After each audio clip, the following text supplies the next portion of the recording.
स्वर्ग और नर्क। एक बार एक बुजुर्ग महिला की मृत्यु हो गई। यमराज उसे लेने आए। महिला ने यमराज से पूछा, आप मुझे स्वर्ग लेके जाएंगे या फिर नर्क? यमराज बोले, दोनों में से कहीं नहीं। तुमने इस जन्म में बहुत अच्छे कर्म किए हैं, इसलिए मैं तुम्हें सीधे प्रभु के धाम लेके जाऊंगा। बुजुर्ग महिला बहुत खुश हो गई और बोली, धन्यवाद, पर मेरी ना आपसे एक विनती है। मैंने यहाँ धरती पर स्वर्ग और नर्क के बारे में बहुत सुना है। मैं एक बार इन दोनों जगहों को देखना चाहती हूँ। तब पर यमराज बोले, तुम्हारे कर्म बहुत अच्छे हैं, इसलिए मैं तुम्हारी इच्छा पूरी करता हूँ।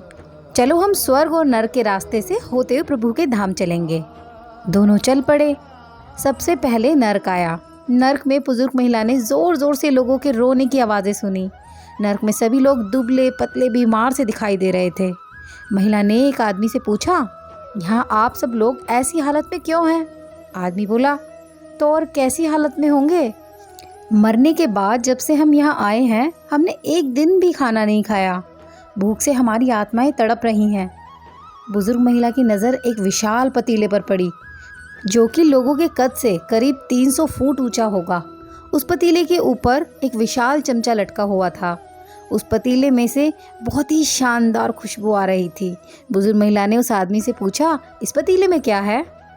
आदमी मायूस होकर बोला, यह पतीला बहुत ही स्वादिष्ट खीर से हर समय भरा रहता है। बुजुर्ग महिला ने हैरानी से पूछा, इसमें खीर है? तो आप लोग पेट भर के खीर क्यों नहीं खाते? भूख से क्यों तड़प रहे हैं? आदमी रो रो कर बोलने लगा, कैसे खाएं? ये पतीला 300 फीट ऊंचा है।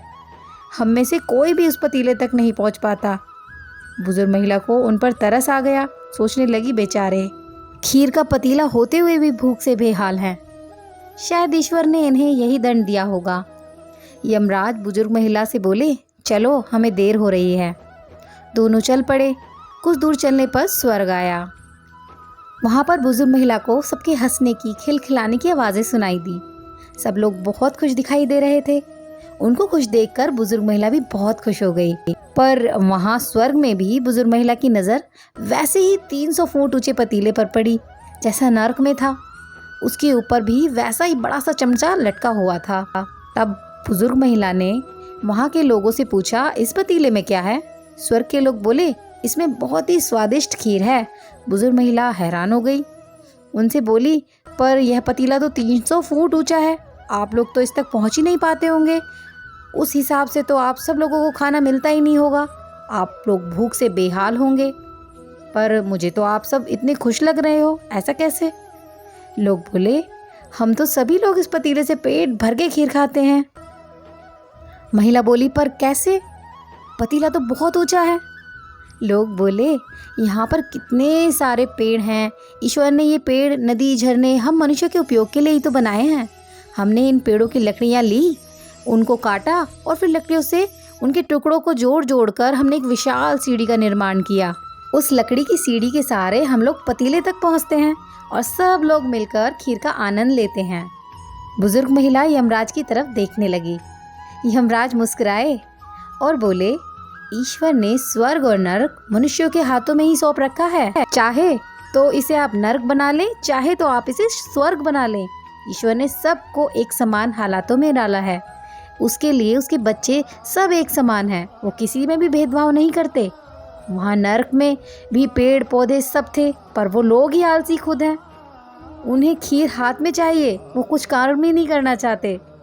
कोई मेहनत नहीं करना चाहता, इसलिए भूख से बेहाल है।